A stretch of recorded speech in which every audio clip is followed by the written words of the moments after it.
नमस्कार, मी धनश्री देशमुख आणि आपण पाहत आहात प्रेस मराठी। ताज्या घडामोडी आणि बातम्या पाहण्यासाठी प्रेस मराठी या यूट्यूब चॅनलला सबस्क्राइब करा आणि आमच्या फेसबुक पेजला फॉलो करा।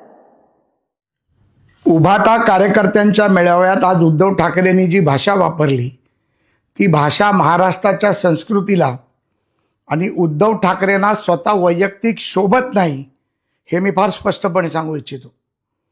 उद्धव ठाकरे म्हणाले या तर देवेंद्र फडणवीस राहतील किंवा मी राहीन, भाजप राहील किंवा मी राहीन, आणि माननीय पंतप्रधान नरेंद्र मोदींबद्दल पण अपशब्द त्यांनी वापरले।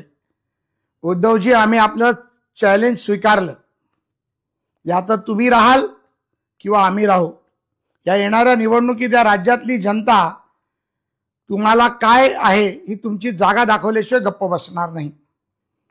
हा तुमचा मनस्ताप आणि मानसिक संतुलन बिघडलेला चेहरा आम्ही पाहतो आहोत।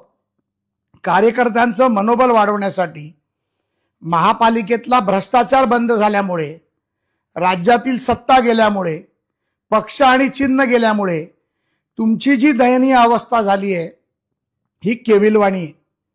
परंतु देवेंद्र फडणवीस किंवा नरेंद्र मोदी किंवा भारतीय जनता पार्टी एवढी छोटी नाही आहे ज्याचा तुम्ही विचार करताय। तुम्ही जे म्हणताय ना, तुम्ही राहाल किंवा आम्ही राहू, आम्ही तुमचं चॅलेंज स्वीकारतो।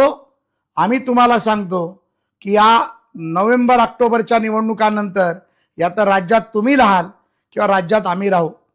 आणि ज्या पद्धतीमध्ये आपण कार्यकर्त्यांचं मनोबल वाढवण्यासाठी हे जे कृत्य करताय यातून दिसून येते की महापालिकेतल्या भ्रष्टाचारातून आपल्याला मिळणारे पैसे बंद झाले, राज्यातलं नेतृत्व गेलं, त्यामुळे हे तुमचं मानसिक खच्चीकरण आहे हे आज जनतेसमोर येऊन राहिलेलं आहे। धन्यवाद।